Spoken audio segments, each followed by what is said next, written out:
picnic truck has arrived in Somerville. Yeah, we did it. You have made it home. The welcome you get at the magnet school, which is where you go first, is warm and enthusiastic. Most of the student body meets you all outside in the parking lot. Oh, I let them carry us in. Oh, they carry you in. There is cheering. There is rapt applause.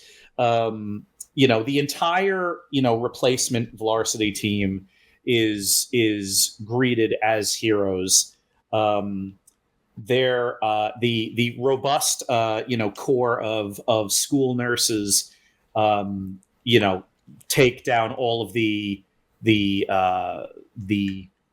official varsity team members to head into the school's infirmary for testing and rehydration and all of those different things.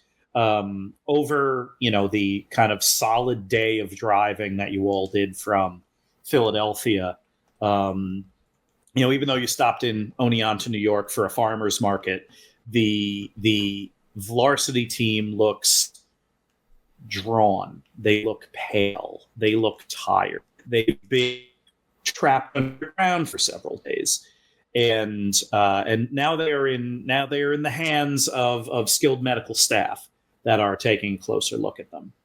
But all of you are you and everyone else on the all of you plus the rest of the replacement varsity team are given the day off from school if you want it. But a day off? Ooh. What? From school?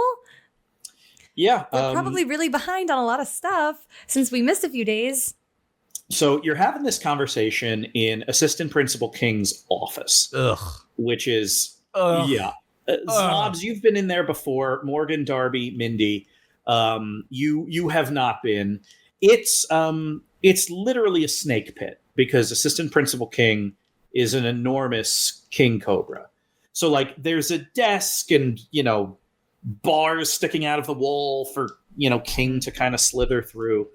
I'm trying to be respectful. I knock something over. You do. It's Zlobs has a chance to grab it, but doesn't. An administrator, like a district administrator award, falls to the ground and snaps in half. Sorry. Okay. Quite all right.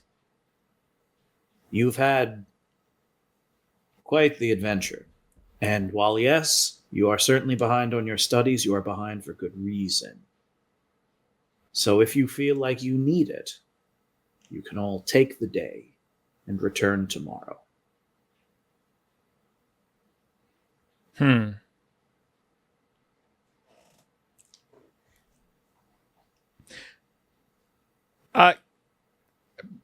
Vice Principal King. Yes. We have the luxury of going to this wonderful school, and we have the luxury of serving for good. Not everybody has that luxury, but has the heart for it. And I just want you to know how much of a disservice you're doing to the fine folks here at the Magnet School for not letting some students participate. I just needed you to hear it.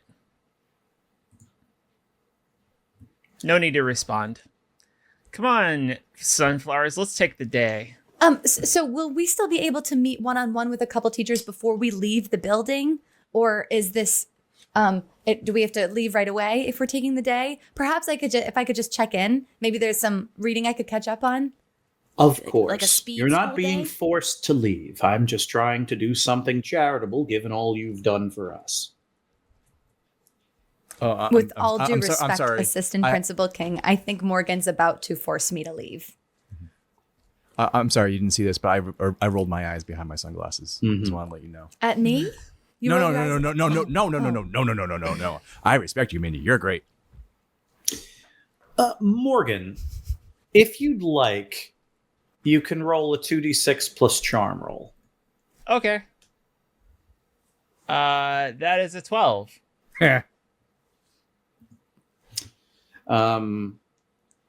You are, kind of ushered out, by Morgan, and can go about the school, do what you need to do, check in with teachers. The door closes to Assistant Principal King's office, and her tail presses, the outgoing intercom button.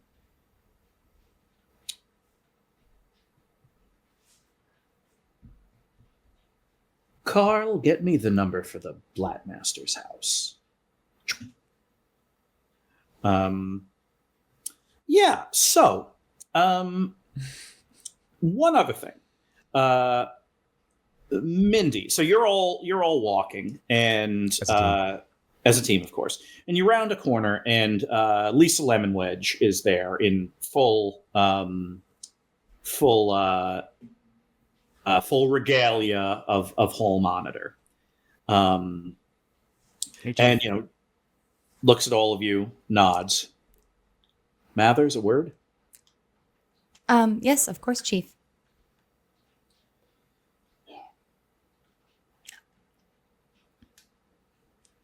Not Alone? too many, Oh, sorry. if you wouldn't mind. Yeah, you have all three of our heads is looking. Yeah, around the so corner. there's. I'll catch up with you all in a second. Are you Yeah, sure? you're about in. this? You kind of Do you take need the an quick. office? A private office in the sky? We'll just probably step around the corner. I'm sure it's just Chief Lemon Wedge has an office also, so we can go to. Yes. Okay. I like give Darby the a fist of. I'm sure it's just Hall Monitor business. Kind of Lisa Lemon Wedge kind of straightens the sash.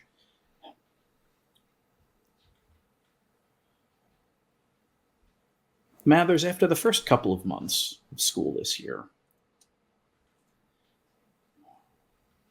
I admit that I was a bit nervous seeing your progress, seeing how you acted as a Hall Monitor, how you solved problems. I was frankly worried that you would forget something important, you would do the wrong thing, you would let me down. But just because you operate differently than me as a Hall Monitor, or the other Hall Monitors, I have realized is not necessarily a bad thing. I don't think too many people could have done what you have done. And she extends her hand. Wow. Well, thank you. Thank you, Chief Lemon Wedge. She shakes your hand. Now, Mindy, you had to give away, I believe it was your badge. Yeah, well, it's not in my equipment. So It was when you were in Virginia, I believe. in If that's Virginia, I gave away my badge. Yes, I'm sure you're right about that. That sounds familiar. Lisa Lemon Wedge hands you another one. Oh, thank goodness. Did she know mine was lost? She did. Oh, I guess maybe that was a part of the whole doing things differently speech. Mm-hmm. Things like giving your badge away. Yeah. I have to look. I have to know. Are you looking in the cast sheet? Yeah. I think it's one. It's funny because usually when Yeah. You Mindy Mathers handed umpire Aluma the Hall Monitor travel badge as a sign that they were there on virtuous business. Right. So yeah, you now have your badge back. Great. That is why we take good notes. So many notes. Got it in my inventory. Mm. Chief Lemon Wedge, Mathers? thank you for this. Thank you for this talk. And I'm glad that we're seeing eye to eye. You know, they told me I'd be a little dangerous for the Force, but I'm glad that you see that I can still be effective. Lisa Lemon Wedge is just kind of nodding. Yes, quite. And then, Dangerous is the word you would use, I'm sure. Is there any school business? I'm sort of having a catch-up day today. / rest if there's time. But while I'm having this catch-up day, is there anything school business-wise that I should know about before I leave the premises? There is, in point of fact. If you wouldn't mind, when you're next free, I'd like you to determine what Inbound is up to. Inbound? Our old pal? Our old pal Inbound. He's been accessing parts of the high school that are off limits to the student What? body. Forbidden knowledge? Hacking into the mainframe? Potentially.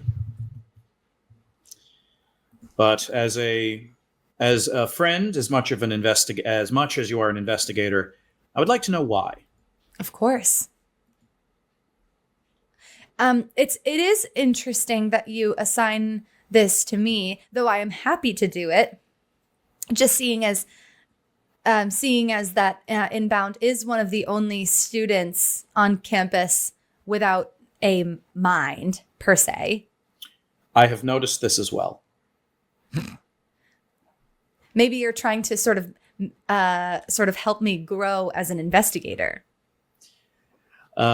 Lisa Lemon Wedge betrays nothing on her face, but around your back, Lisa Lemon Wedge kind of like gestures for the three of you that are like standing in the doorway or like standing around the corner, kind of half listening. Oh, how did you know? Like, we are actually the camera pans on the corner. Zlobs is on the bottom. Darby's on in the middle, and Morgan's on top. Just like on like all fours stacked. Mm-hmm. How do you know? Your stat is like a 3-person. It's not even a human pyramid. It's just like a human leaning tower of Pisa.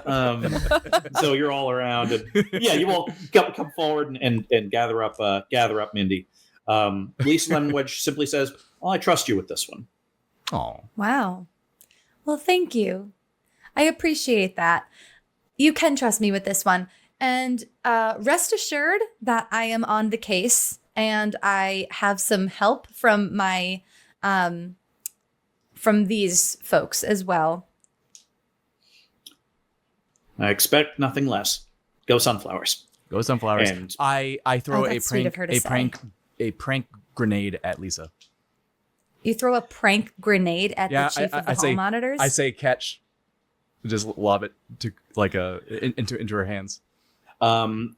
She kind of turns and kind of like backhands it, looks at it, and like rips the firing plug out of the top of the grenade. And then a bunch of gum comes out.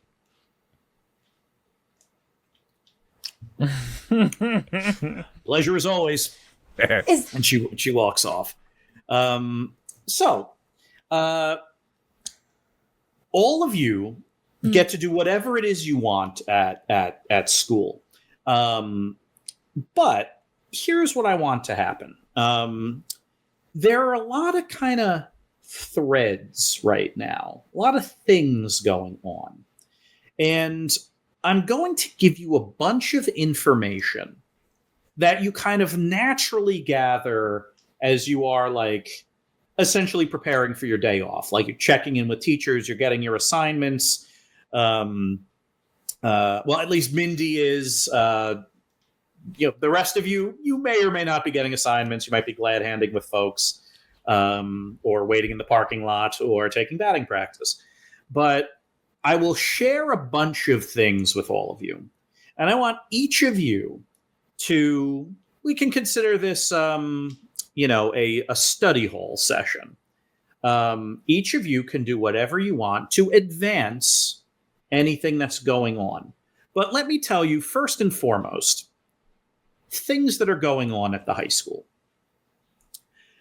First and foremost, the library and the umpire's locker room still need rebuilding. Darby, you need to acquire half a dozen rare historical books. Zlobs, you need to protect a shipment of supplies from Chincoteague. Those are two things that need to happen at some point. You are kind of both reminded of that as when you Oh, we should have done that while we were down there. a little bit. Darn it.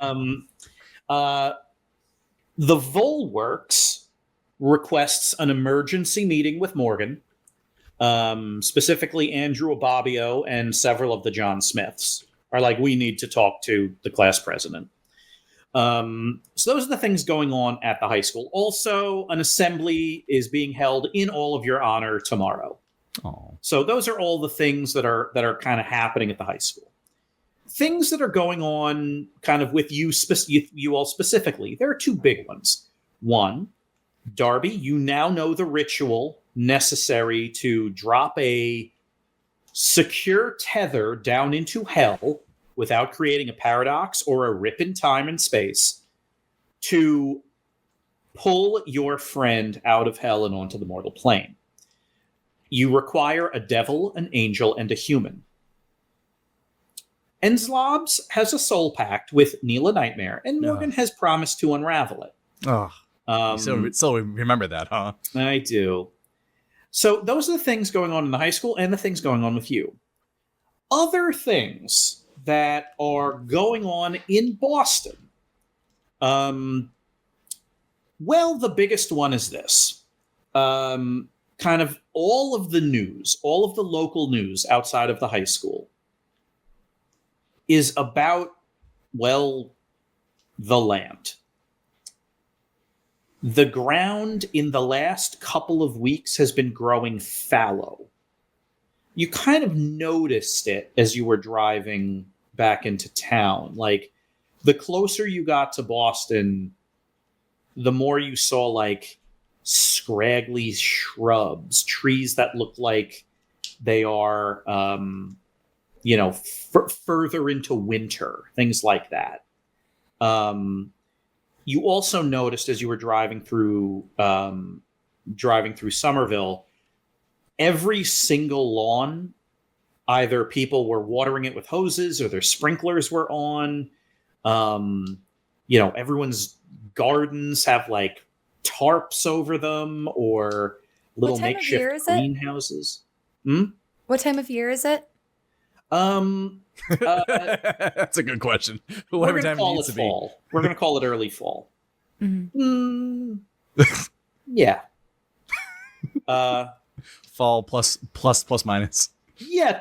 Time's a little strange. It's not the winter. I'll put it to you that way. It's not winter. It's not winter. I'm just trying to figure out if finals are coming up, but tests that are either midterms or finals are happening. Oh Lord. Hold on. Do we have like quarters? Well, I'll put it to you this way. Some schools do. Some schools do. Okay. So, It's a magnet school. Yeah, it is. The best of the best. I may have shared this in I think on air canonically maybe 50 episodes ago. But my favorite, the GM's favorite book series is called the Aubrey Maturin series. It's about a couple sailors, a ship's captain, and a ship's doctor. That it was decades of friendship. They fought in the Napoleonic Wars. They commanded a ship called the HMS Surprise, written by Patrick O'Brien. Great act of modern fiction. And what's funny is if you were to add up all of the time it took them to do all of the stuff in their books, the Napoleonic Wars would have been like 30 years long instead of just like a couple. And it's just because, they play a little loose with time.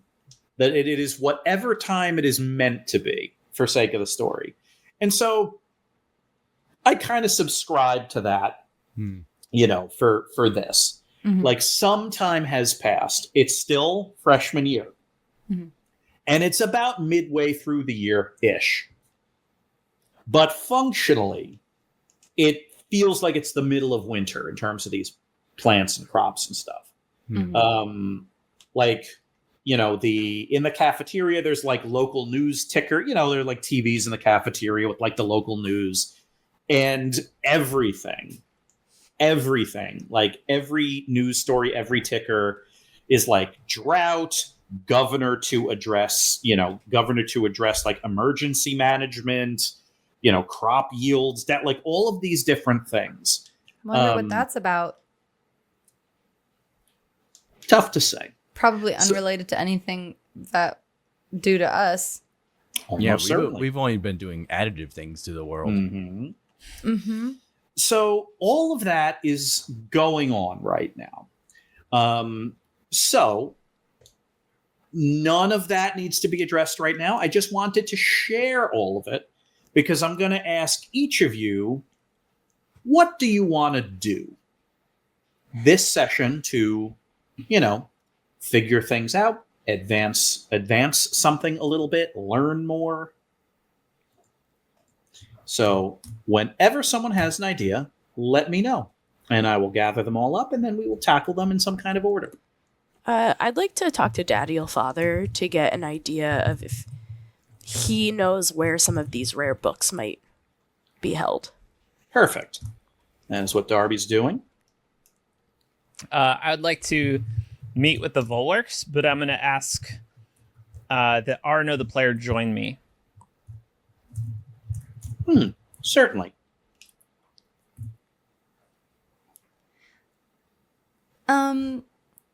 So here's the thing.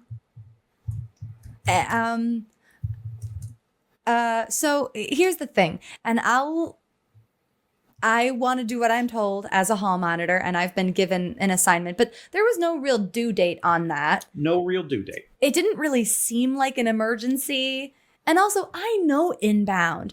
I've known Inbound for years, and I know that Inbound wouldn't be doing anything particularly dastardly that would need intervening with. I trust Inbound, and I will look into this. I'm putting it on the top of my to-do list under a few things. Yeah. So before I get to that, there are just some other things that are really, really pressing on the top of my mind that make it difficult to focus on this little Inbound mission assignment that I've been given. I cannot stop thinking about someone I met. John. Somebody that I observed, somebody I saw. And her name is Ocean. Yes, indeed.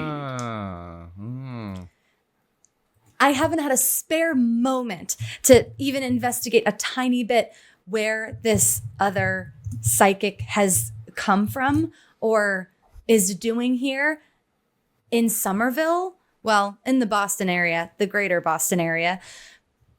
And now that we're back in town, I just find her really kind of flooding into my mind again. And I'm wondering if, I don't know, if there's anything that I could learn about her or maybe even from her. But I don't know where to find her. But my Nana might be a good place to start. That's what's on my mind. Yeah, so find Ocean. Find Ocean is on my mind. Perfect. Zlobs? Where is Kev Dendros?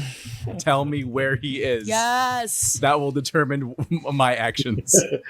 Kev Dendros. So far too long. We'll start right there. I need to know. So a lot of classrooms are facing kind of a central courtyard, and so whatever class Kev Dendros goes to, if possible, someone goes outside to the courtyard, pulls up Kev Dendros, and just like plants him next to an open window, and so he's like right outside in the soil, absorbing the lesson. It's like, okay, he's in Calc 1, that's in room 15, he's over there. And then he's got to go over to room 18 for English. And they pull him up out of the ground and put him over there. And if it's on the higher floors, he'll sit in a pot. But he'd rather hang out outside. So Kev Dendros is here. And he shares, by the way, Zlobs, this big text with you. Like beautiful prose. You don't know when the heck he texted it to you because you were like looking at him, except for the fact where you had to retie a shoe, and then you looked up again, your phone beeped, and you had like 3 paragraphs of text. Talks about his whole trip home and all of this when you got separated, and he's thrilled you're back, and there's these beautiful missives about like friendship and absence and all of that. So Kev Dendros is here. It's safe. And appears to be doing well. Here Great. And safe. All right. Well, Zlobs needs Zlobs. Zlobs is going to get pizza and probably scheme something up. Love it. It's a real catch-all. Yeah. All right. So let's start with Daddy-ol' Father. So, the Literary Guild. You go to their, well, it's not really their headquarters because the library is destroyed still. So you're in a, you're in a media lounge. That's kind of the best you could do. And, Daddy-ol' Father is there. He, of course, the media lounge is still on the 3rd floor in the enrichment wing. It's right near the library, but very painfully, it is not the library. Yeah. Daddy-ol' kind of welcomes you back very warmly. We have been talking about your return all morning. Toodle-hoo is writing some kind of rock opera about it. A rock opera? Well, she has an idea, and she has a couple of very disjointed scenes, but I think it's got legs. Does it have wings? I certainly hope so, but you'll have to speak to the author. That's incredible. If she needs any consultation, I am available, but I know that when she gets in the flow, sometimes you just need to let her go and just embrace her creative process and not interrupt. So I'm going to let her be inspired, and then I'm just going to get to be delighted. Indeed.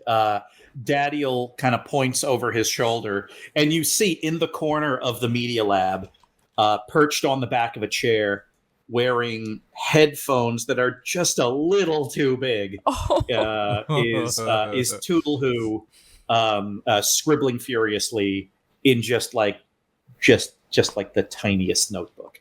I am going to take her over a thimble of hot chocolate, though.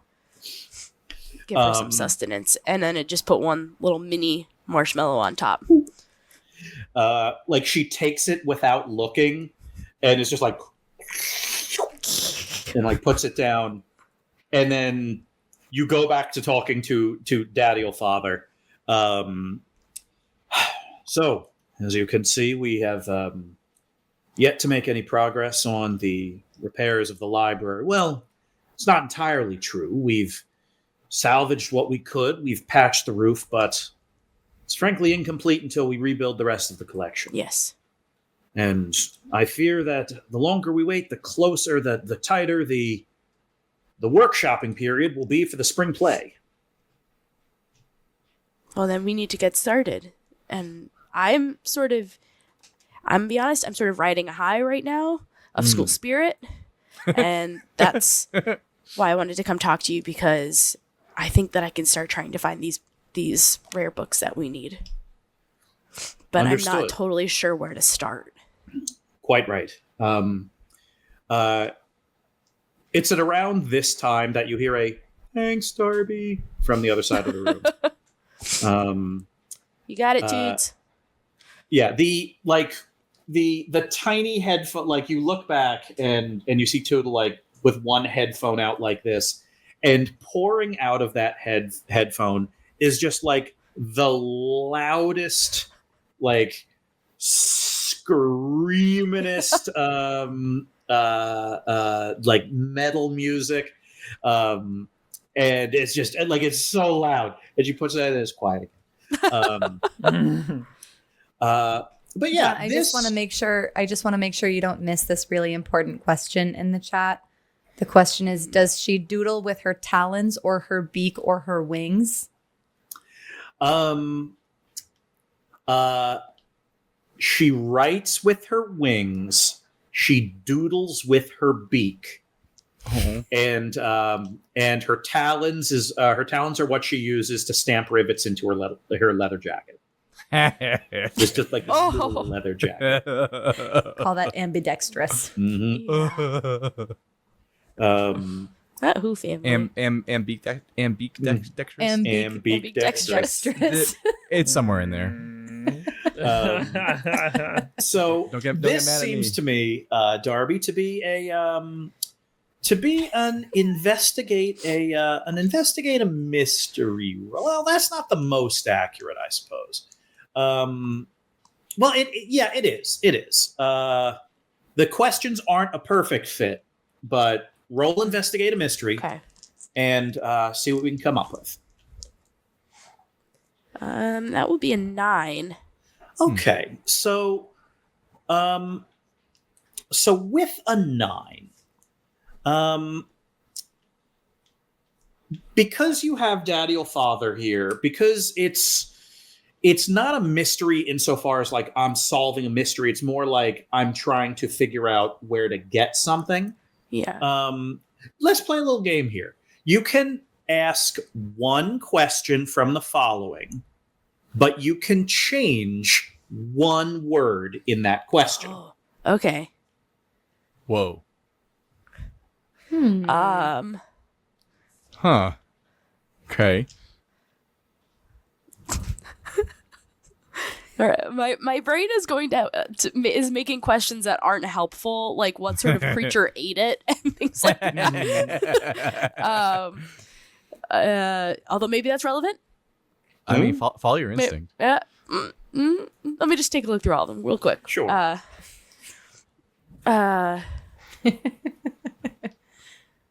Ooh.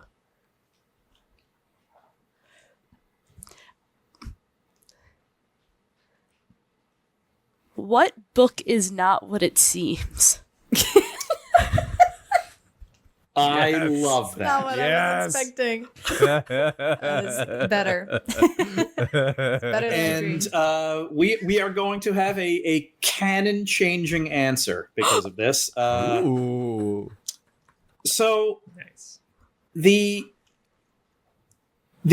issue really is not the fact that there are like half a dozen rare historical books missing. That's not it. Because you can probably find copies. Mhm. Like the idea of a rare book is kind of strange in the modern era because you can always get a second printing, a third printing. You could always go online. There are rare book dealers anywhere. You have the names of the books and everything. And so 5 of the 6 are pretty straightforward. You could frankly just go to a rare book dealer, or if you're feeling wild, you can head to the Fortress Library and have them print. Well, you need to go back there and ask favors and stuff like that, but like they could print them out. So like either a rare book dealer or the Fortress Library. Okay. But the 6th book, the final book, is not a book. It's a collection of charters. All of the Greater Boston Blittle League teams and varsity team and magnet school team all have their team charters bound in this book. So the issue is that that book is missing. So the thing that's not what it seems is not so much the book, it's the purpose of the book. Okay. There is an inherent magic in having over a dozen Blaseball charters in a single book. Yeah. So you either need to get all those charters reprinted, or if you believe that that book maybe was not destroyed, you have to find it. Yeah, I don't think it was destroyed. So that is the thing that's not what it seems. So you already have an idea on 5 of the 6. You are now pondering what to do to rediscover the charters. Okay. Okay. So Darby, you start kind of pondering the mysteries of how to kind of figure that out, where to look for a missing book that was made missing during essentially an attack on the school. So yeah, that's what's going on with you, Darby. Morgan, we'll go to you. You want to meet with the Volworks. You want Arno the player there. You pull him out of class. He happily leaves class. Madam President. Arno, I need you to join me for this Volworks meeting. That's of your capabilities, I assume. It is. Free period. Nice to be Then invited. shall we? And by the way, welcome back. Thanks. Do you have any idea what this Volworks stuff is about? 2d6 plus charm. That's a 9. So yeah, this isn't so much that you need to convince Arno. This is more just the fact that like what was Arno able to kind of figure out, and what can he kind of share with you. The best he could tell, the Volworks are really worried. Like really worried about something. And they are like, Arno has noticed, because he, knows Lisa Lemonwedge a little bit. Like Lisa Lemonwedge told him that the Volworks like workshop room, the lights are on 24 hours a day. So like there are Volworks folks working literally around the clock. And that's different. So like, because Lisa Lemonwedge, she's usually the last student out of the building, and like she goes down to the basement because the Volworks are in the boiler room. That's their headquarters in the utilities wing. And there's always light on under the door and all of that. So yeah, he kind of shares all of this with you. So he looks at you and, well, Madam President, your guess is as good as mine, but if they're that panicked, I'm guessing they're either going to ask you for resources or permission, or perhaps ask for forgiveness. But you'll find out when I do. All right, shall we? Let's. So yeah, you are invited down to the boiler room, which they have. Well, it's your choice. Do you want to meet in the boiler room, or do you want to meet in the Lyceum, your headquarters? Let's meet in the Lyceum. Yeah, less choking, acrid smoke in the Lyceum, and like the occasional screams and people like ripping shrapnel out of each other and stuff. So yeah, you're in the Lyceum, like the big kind of like the nice kind of, tiered amphitheater structure. And, you walk in there, like Canterbury Chill is in like a corner doing some kind of like legal research. And yeah, you walk in, Andrew Ababio and either 2 or 3 John Smiths. You're not sure how, like, one left the room to get a soda and then 2 came in, and then one left and then 2 came in again. So some number between 1 and maybe 4 John Smiths are there. But yeah, it's Andrew Bobbio kind of doing most of the talking. Something you immediately notice about Andrew Bobbio is so for as long as you've known him, he wears like a glove on his left hand. That glove is gone, and in fact, his hand is gone. In its place, well, it might still be in there.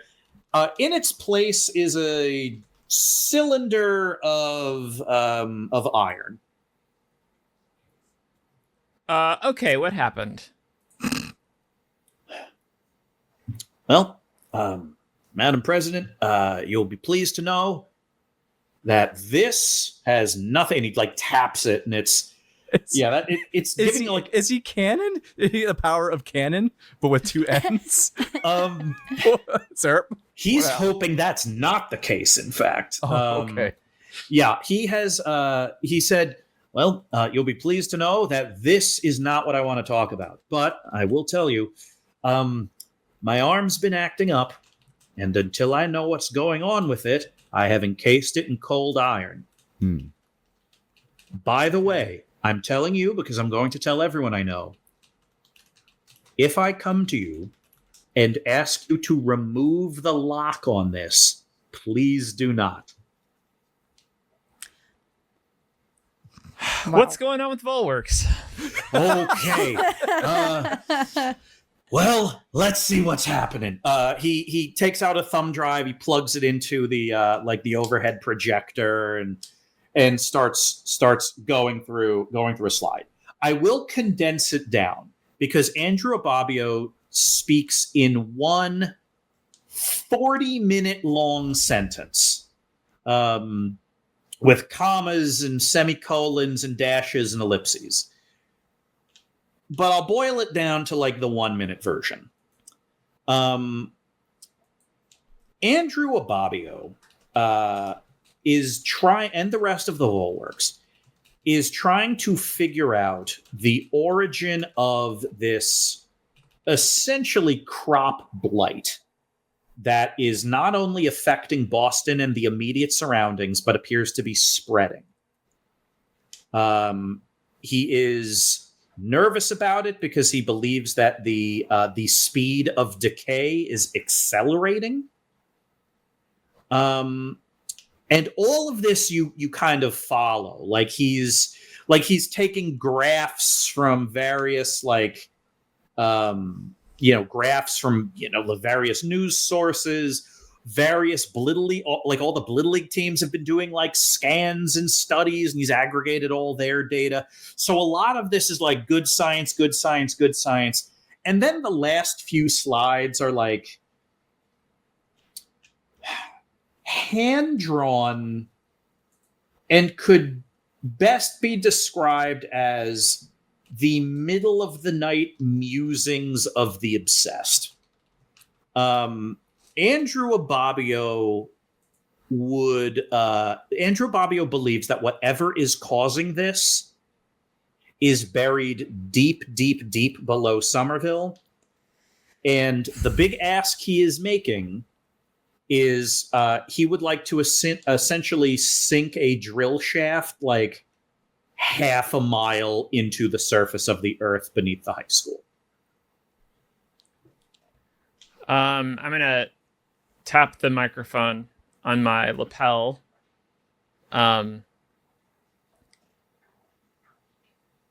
You are a student here, but I wouldn't know it. Because from everything that you've written, from everything that you've researched, we have bona fide scientists, bona fide professionals even. The caliber of acolyte that we hold in these offices bear no concern because you're just the highest caliber, and by goodness, I put all my faith and credit into you, so thank you for these notes. Now pardon me while I consult with counsel. Of course. Not where I Thank you thought for your that was going. consideration. Arno, come here. Yeah. Arno, gestures down at your microphone, which you switch off. Yeah. Making sure that's off. What a professional. Well, Madam President, what do you think? What the hell was that? I was following until the last few slides. I tuned out like 10 minutes into that.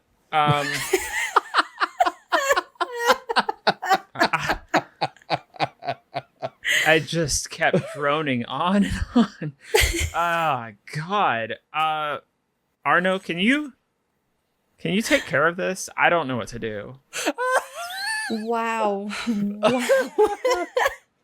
Okay. Yeah, I don't know what to do.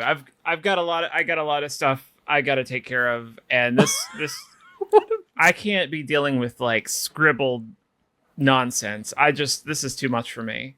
Arno, you're incredible. I trust time you. to get a say. I have to go. All right, Madam President, I won't Sure. let you down. Turns back on the lapel. Arno's gonna take care of it.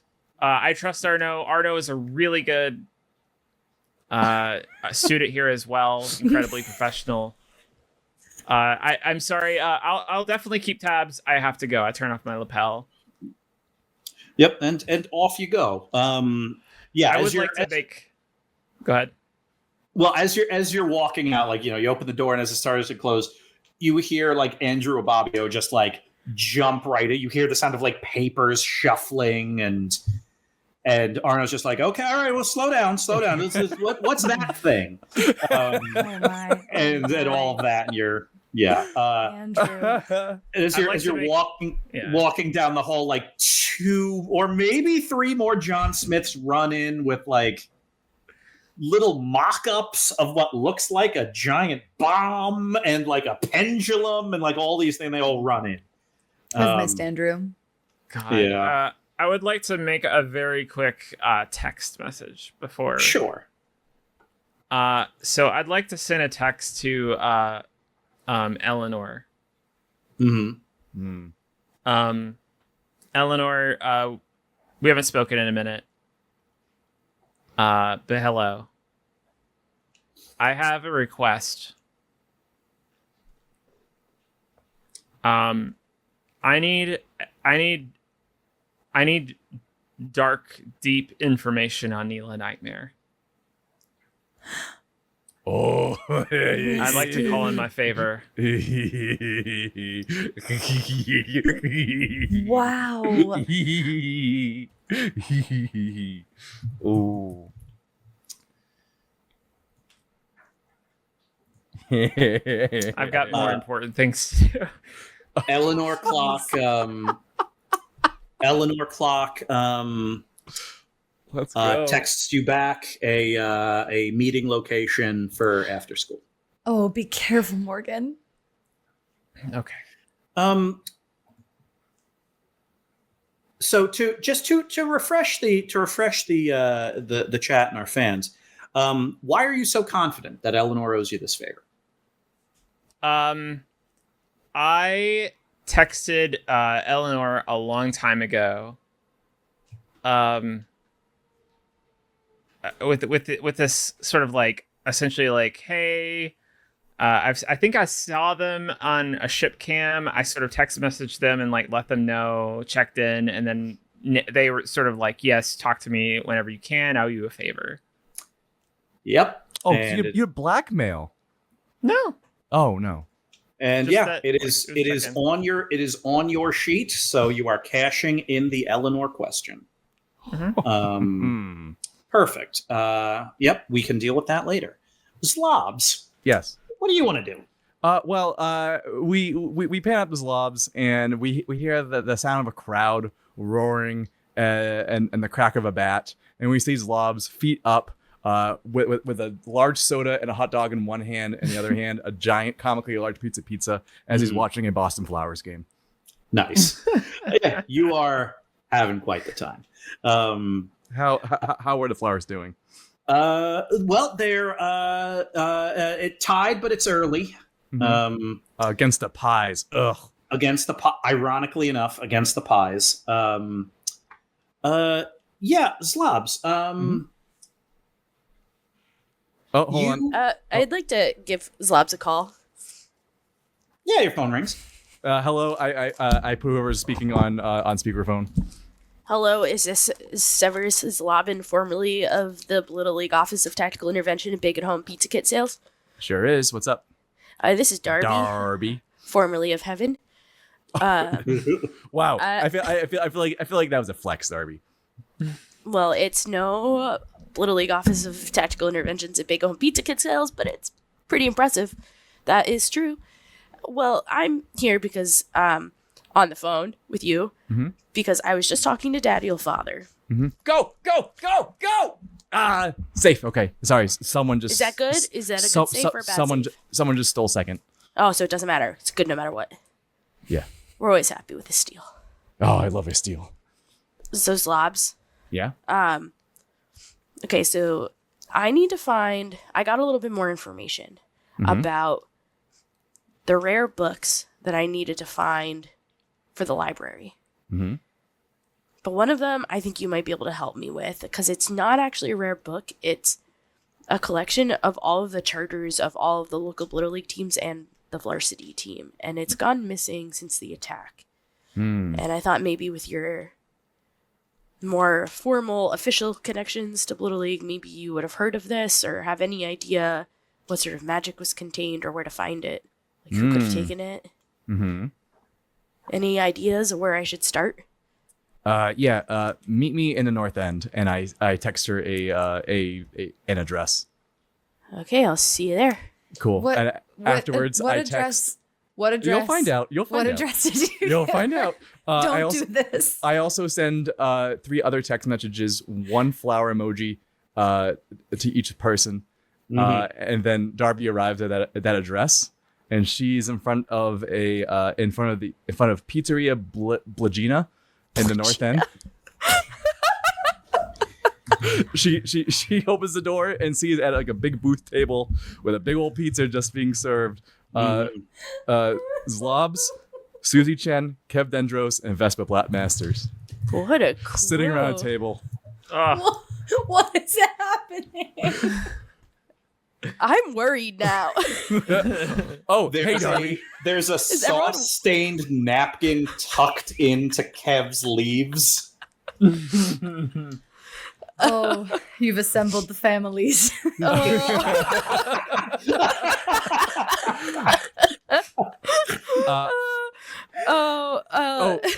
Darby, have a seat. No, thank you. We were just starting to eat. We heard your troubles, so I assembled the Flower Patch Kids. Oh, wait, am I one of the Flower Patch Kids, or are you all the Flower Patch Kids? You have to ask. Darby gets up to leave, and then no, she can't, but she really wants to. As she's leaving, I motion to one of the wait staff, and they bring out an black olive pizza. She follows the pizza back. Literally, the wait staff who had a feeling this would happen kind of holds it under your nose and then kind of just As Darby's passing by one of the tables that is currently empty, she does the tablecloth trick with the red and white checkered tablecloth, pulls it off, and then just wraps it around her neck as a giant bib. Wow. Oh, this is so much to take in. Thank you for meeting me at Blagina's. I assume then that you have told the assembled Flower Patch about my concern. And I'd love to find out exactly. It seems like you might have an idea of where to start, but this is kind of intimidating. Oh, we're all friends here. I know, but what do you think I do in my free time? I thought you just went to the squeeze lobs. I contain multitudes, Darby. I know, but I've never come here with you before. Well, you can come visit us. Okay. Well, now I have. Great. Thank you for having me. I appreciate it, and I'm going to prove my worth. In Boston, yeah. Okay. My goal for today is now to become a Flower Patch Kid. Sure. Good luck. Vespa gives your forearm a reassuring squeeze. Thank you, Vespa. You're going to heaven.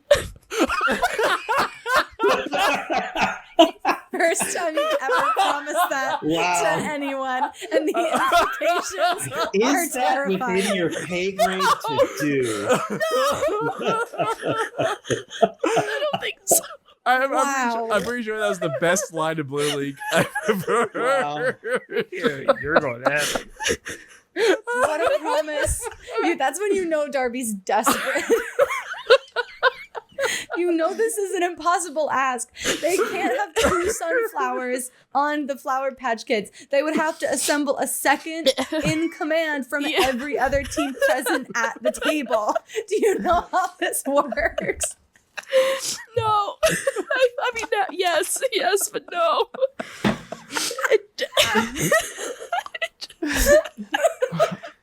Anyway, so we were speaking as a patch that the solution to your problem was this, and Zlobs slides a Pizzeria Blagina's like napkin with the logo on it, with a scribbled one scribbled word in pen that says heist underlined twice,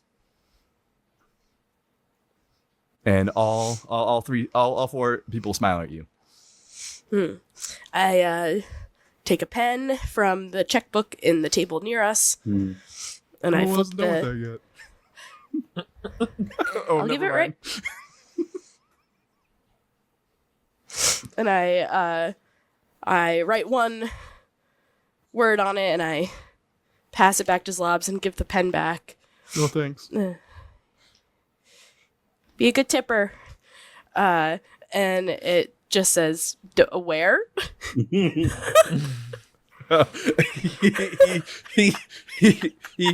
goes to write a response, but the pen's out. So he gets up, goes to that guy's table, picks up the pen, and he's writing the check.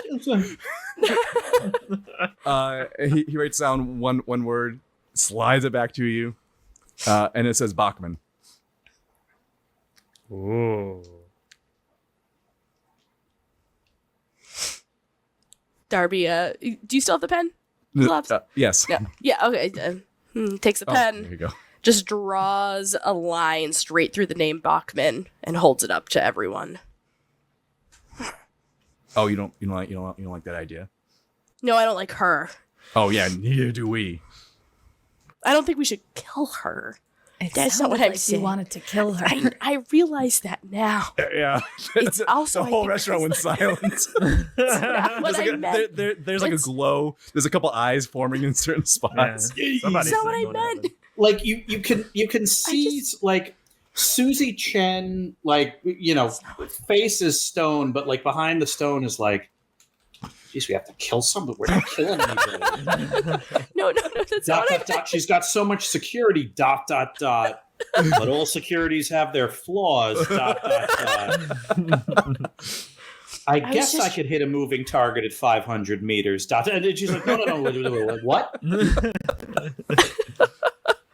I just was trying to be dramatic about how if we think that that's who has it, I don't like her. So I don't mean like take her out, like kill her. I just mean like take her out, like steal something from her. I tried and it didn't go over. It didn't land.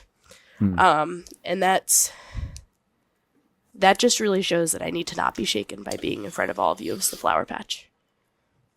So, And, Zlobs, yeah. question for you. Yeah. Why are you so sure that Fauner Bachman has the Book of Charters that went missing during an attack from underground creatures? Well, one has a grudge against us. Huge grudge. Always a collector of powerful things. We know she's in jail. I think. Is she still in jail? What's her current status? Someone was in jail. No, I was thinking of Neela, who is now out of jail.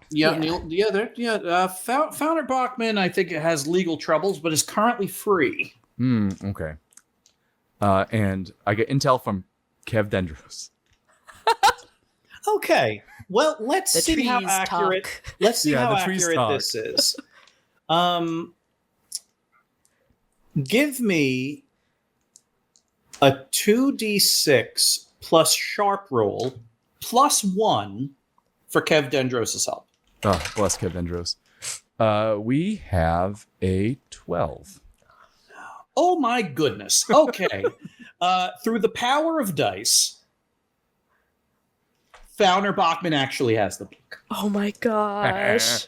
You figured it out like Darby, you're like looking like you're passing the word back and forth on like a folded up menu, and you're like, it's like Zlobs is confident, but is this just like a bit? Is this like a bit too going too far? And then you're like trying to figure it out. And like the two of you are like, well, how do you sure? And the two of you are like looking at each other and like discussing things. And from a height of about Kev Dendros, like a piece of like the same menu kind of floats down, and you pick it up, and the whole back is this like missive in Kev Dendros' handwriting. That essentially says, yeah, everything Zlobs says is true. Vans showed essentially cleanup crews showed up at the high school. Those cleanup crews are owned by a subsidiary of one of Fauner Bachman's companies. And, and then it's I confirmed by talking to some trees I know, and all of this stuff. And so sure enough, a lot of the debris from the kind of attack on the high school was kind of scooped up by a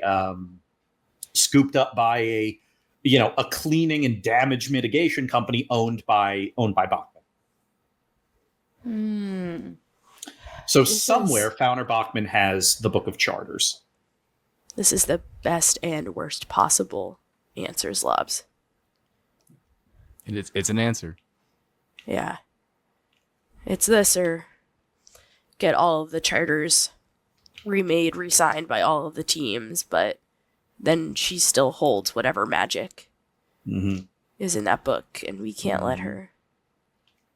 Because she'll use it for something awful.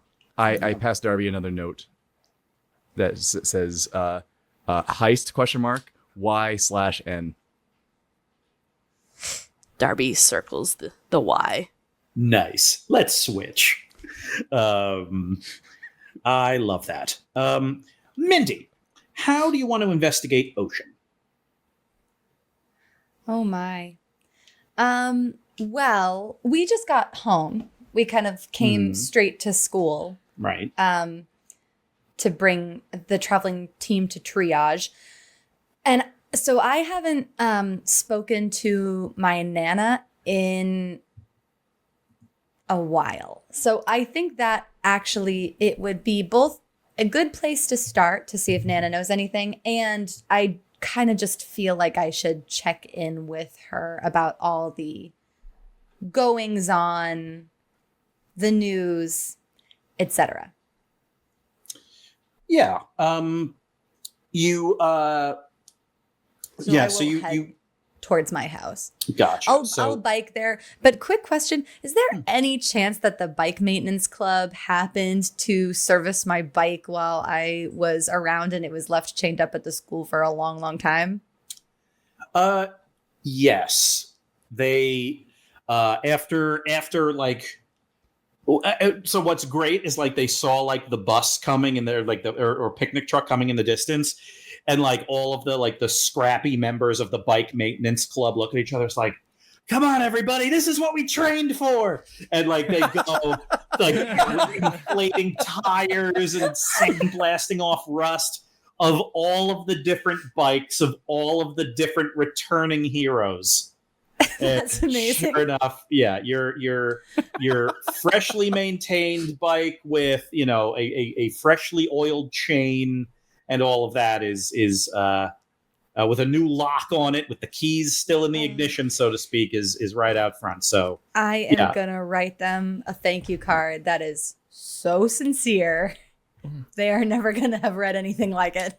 They are real champs, and they don't do it for thanks. In point of fact, there's a little hanging tag off the lock that says, "We don't do it for thanks." They do it for the love of it. They did love love of the game. maintaining bikes. Love of the game for sure. So yeah, Great, this then I'll thing is ride my bike shifting home. beautifully. Like you're pretty sure they replaced the little gearbox on it and everything. So Incredible. yeah, you make it home with a minimum of fuss. Pondering the words that you're going to put into the thank you note, and Nana Mathers is waiting on the porch. Oh wow. She's standing outside, leaning against the railing, with with a trio of like graduated cylinders with various things floating in them, just like on like a little tray table, like on the railing. Interesting. She's kind of shaking one and kind of smells it, and then like puts a dropper of something into it, and then she looks up at you. And you run upstairs, give her a hug. Mm-hmm. Welcome home, sweetie. Thank you. I'm really, really happy to be home. Well, I am too. And not just because I'm your grandma. We've had quite the adventures lately, and I thought it would be a good time to have one of our little chats. But it looks like you might be busy. You needed ventilation? No. This is fine. And honestly, a little fresh air, less fresh air would do me good. The air, as you can tell, has been less fresh of late. I have noticed that. Yeah, that's interesting. Seems like maybe just sort of seasonal changes, right? Typical Farmer's Almanac sort of stuff. 2d6 plus charm, please. No. Oh, charm Nana? Sure. 5. Inside. Sorry. Okay. Not charmed by that little joke. We go inside. She sits down in her chair. You sit on the couch nearest to it.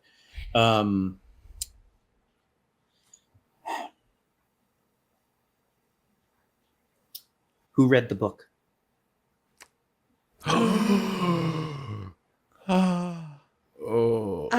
So about the book. Yes, right. So I've been meaning to talk to you about this. Things have just been so busy. We've had so much on our plates with the whole. So, I made a mistake.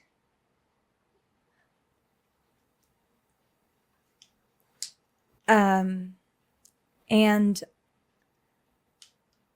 someone else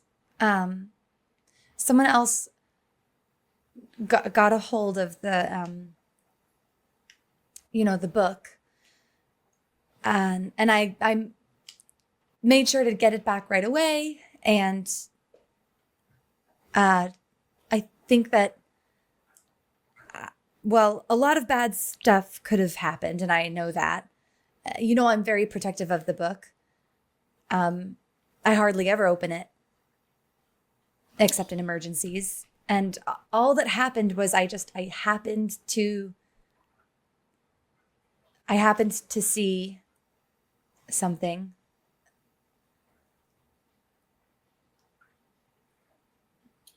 You saw the date? Yes.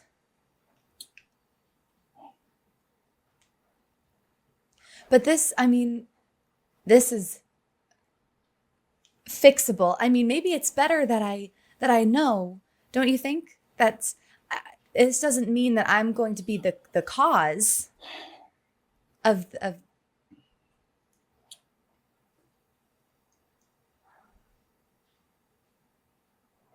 Just tell me what to do. I can't. But I can tell you why I can't. It's about time that I explain that book.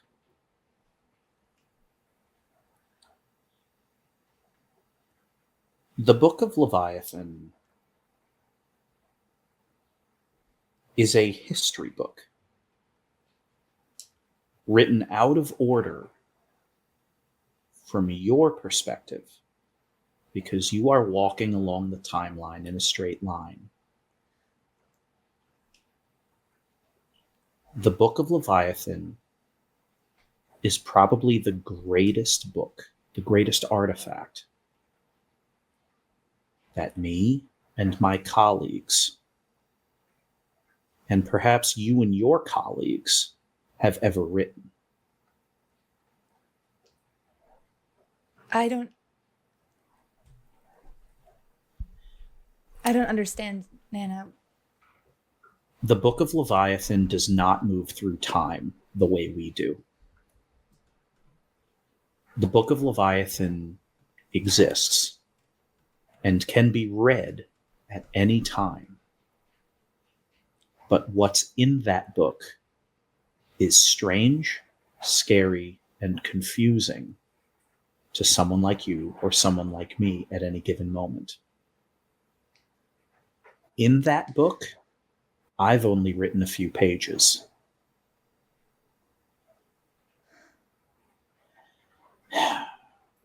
Armistice Pierce has written a few pages. I don't know who wrote the rest because I haven't met them yet, and I don't think I ever will. This book has existed from the beginning of Leviathan and will continue to exist until its end. If you were to read all of it now, it would corrupt you, one of the authors.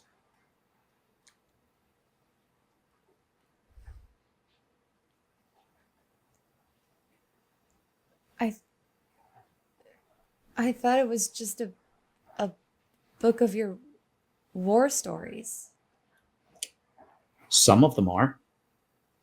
I also suspect that in this book are some of your war stories, not yet written. Solutions that you are going to think of. Poems that Darby has written. Speeches from Morgan. Tactical diagrams from Severus. And perhaps in that book are written things by the people that you may one day recruit.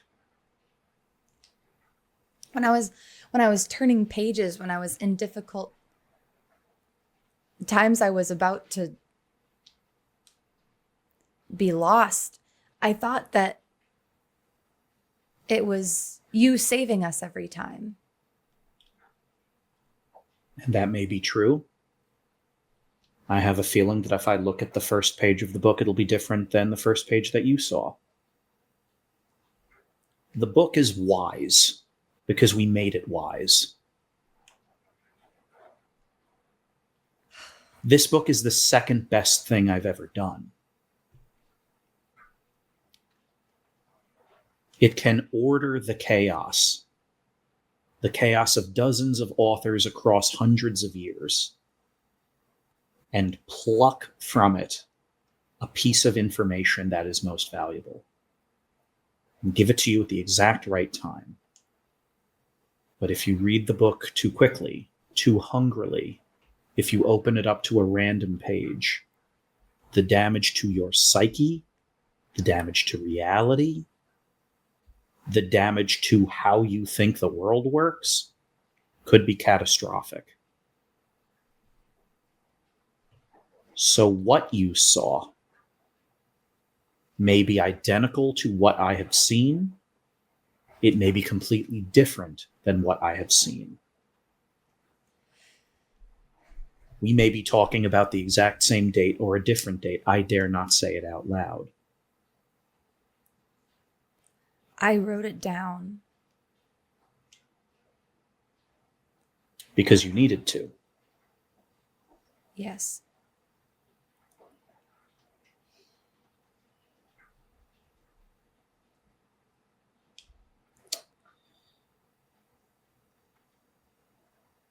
I didn't mean to see it. I know you didn't, but you saw it.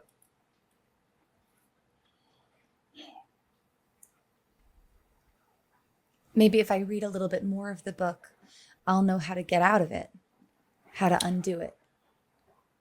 If you think you're ready to read more, then you are.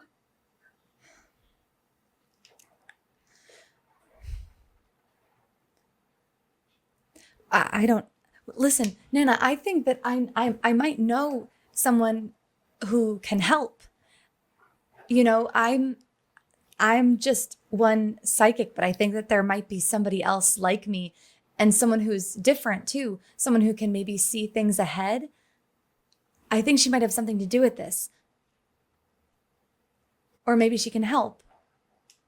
Help And me. who is this? I don't really know who she is. I've seen her.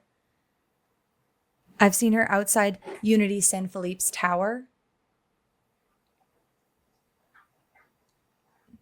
And her mind was strange and like mine. Do you know of anybody like this, Nana?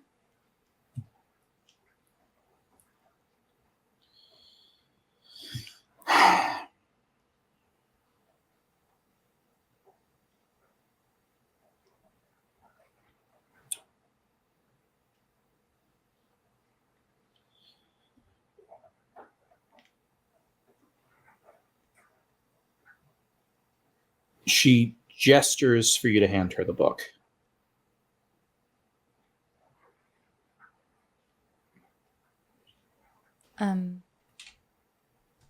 I hand it to her.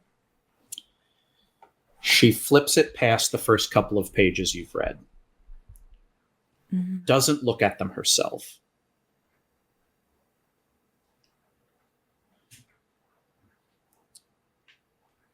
And there's a business card clipped to the next page with a paper clip that's very rusty. And pulls it out and hands it to you.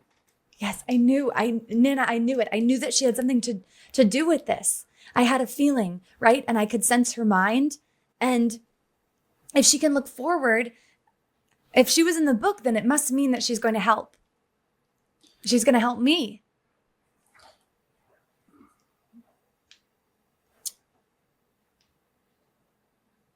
The business card says on it in small black letters, the consultants. Below it is a number. You flip over the back, and in your handwriting, your Mindy Mathers handwriting, it says, "Do not call." But it is crossed out, and in your handwriting it says, "Okay to call." Oh. And that is crossed out. What? And it says, "Do not call." And your head starts to hurt. Oh, God. This time stuff. Nana, how do you keep it all straight? I don't read the book.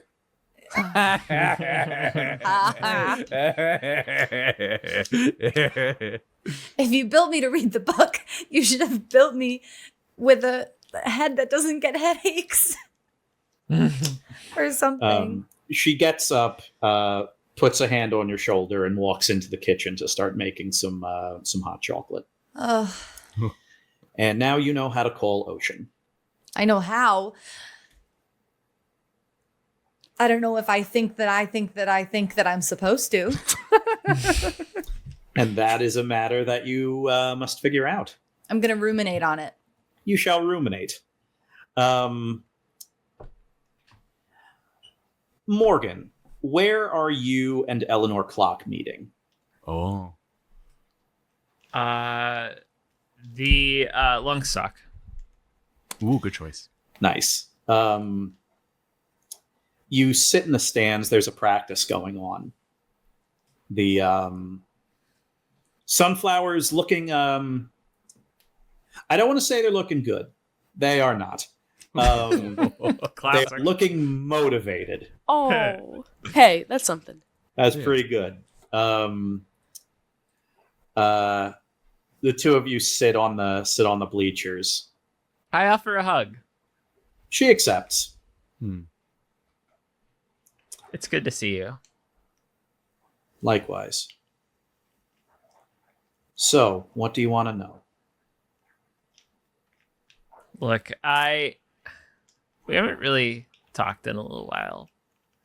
Are you doing okay?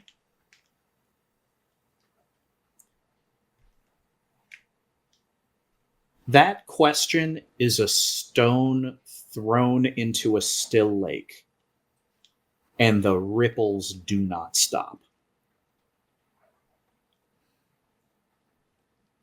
I changed the Ask subject. me in a bit. Okay.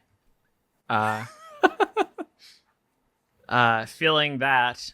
You remember when we used to hang out here and I don't know, you used to collect knickknacks and you kept finding Zlobs' leftover snacks. And I kept wanting to throw them away, and just before you did, he'd run over and grab them and eat them. Mm. You know, I used to keep all the wrappers in a file, Oh, my heart. trying to figure out a trend. Did you find any correlations?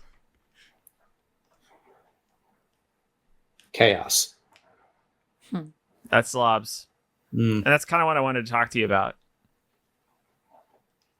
Zlobs got himself wrapped up with nightmares,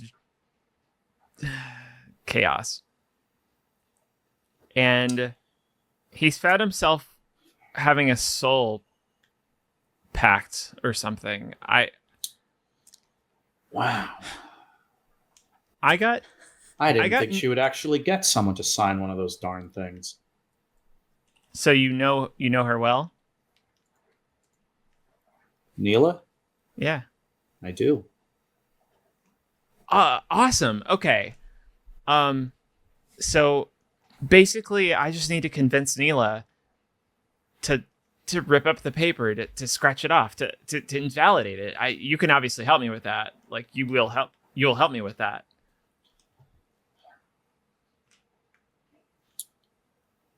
Neela is someone of pretty rigid principles.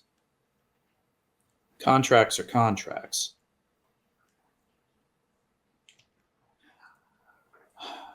I was there when she was making those. She has a little stack of them. She spilled a lot of blood making those. I don't think she'll be keen to rip up the first one. So you're saying there needs to be another? I'm willing to bet she'd make that trade. But you didn't need me to answer that question for you. No, you're right. Well, listen. Before Nightmare even entered the picture, the sunflowers were there for you. And we didn't do it because we wanted you to pay it forward or return the favor. We did it because we're the sunflowers. And Eleanor, you're a sunflower. So I suppose... Sorry, I turned off It's my fine. video instead of my microphone. Pardon me, I had a little bit of a... So I suppose I'm asking for you to be a sunflower.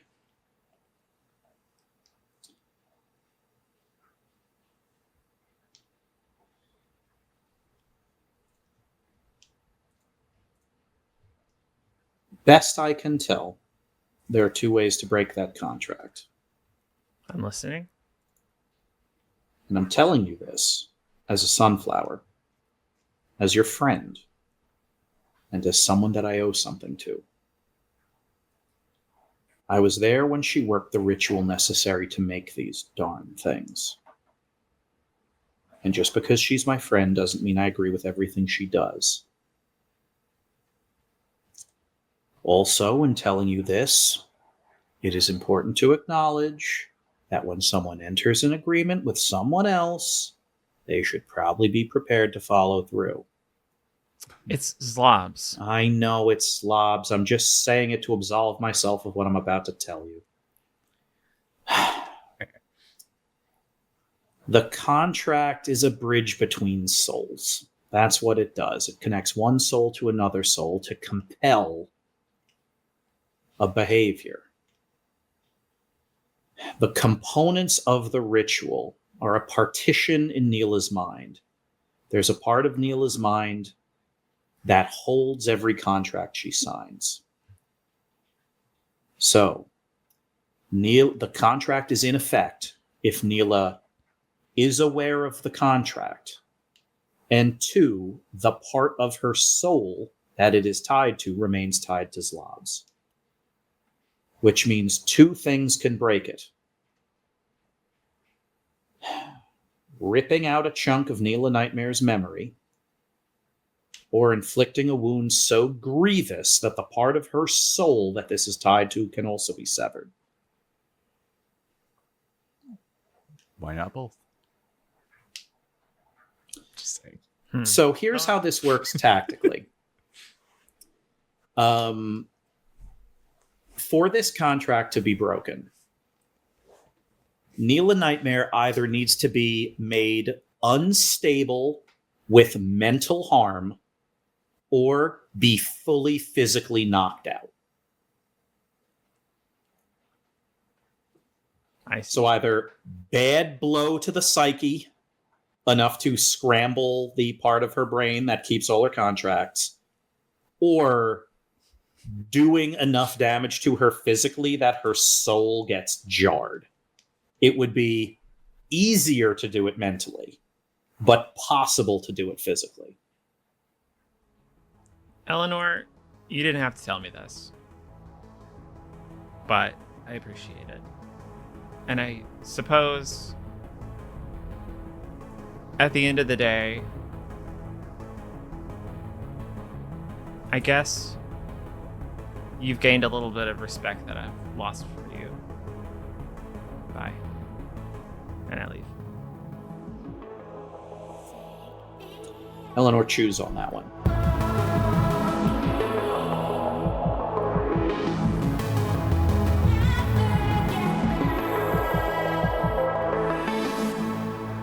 And we'll end it right there. Wow. Whoa, did you expect So any of that much to happen, Serp? lore. Also, no, but lore drop we cast a today. wide net, so I wanted you to start actually seeing all the stuff under it. Oh, speaking of epilogue, Oh, what? Oh.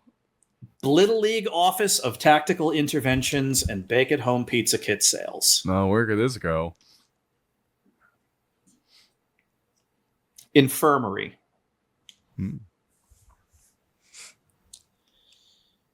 Renard is sitting by a hospital bed in a very uncomfortable wooden chair. He's looking at on a little tablet body camera footage, or specifically helmet cam footage. It's like on the screen is like 4, it's like divided into 4, like a security room, like 4 different views. And so it's just like 4 different like first person shots of, like flashlight going through hallways. One of the lenses, like one of the views, it like shakes and rattles real quick and then spins around. And there's an image of Neela Nightmare just like smashing the butt of a giant heavy gun into the camera. And then that like fades out. And then like one person, like one of the other views, like turns and runs back, sees the person down. And then there's just bam, a flash of light, and then that person's down. And then like the two other cameras kind of look at each other, and you just see the face of Blittle Leaguers like turn, look at each other, like stern faces, and they move forward. And then they both see from like slightly different angles.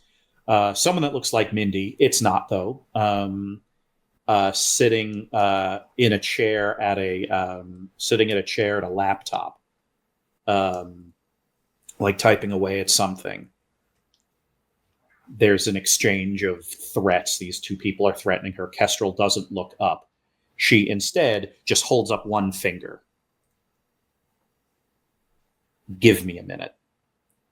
And they give her a minute because they can't move.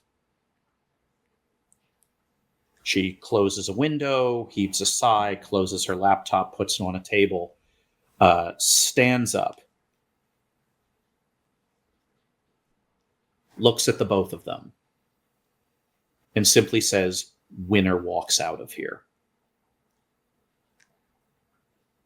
We'll end it right there. Oh. Yikes. Jeez. How many more tricks than me does she know? I'm getting a little ripped over here. She knows all this new stuff. Hey, you got a new book. It's my same book. I just know how to use it now. I guess that's You know a what new the trick. Leviathan is now. Yeah, hey, that's a powerful artifact. And that's from both our moms. And they gave it to me, not her. Yeah. And also second best invention.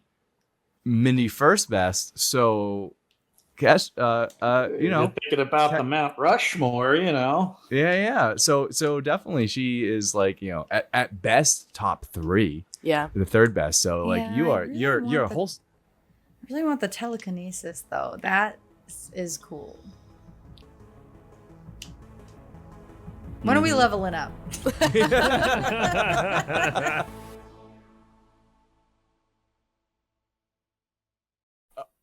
Meanwhile, back at Pizzeria Blagina, many slices in.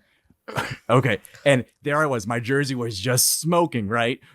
Just fresh off of I could barely hear. Like it was, the concussive force was so loud. And then I tell President James Madison to name a town after me. Zlobs, Massachusetts. I know, right? I know, right? Pepperoni. Speaking of pepperoni, I forgot that he lives upstairs from this restaurant. Hey, Stavinsky. Hey, Stavinsky. Stavinsky comes downstairs holding what looks like a single gigantic piece of chicken scallopini. You hungry? Eat it. Eat it.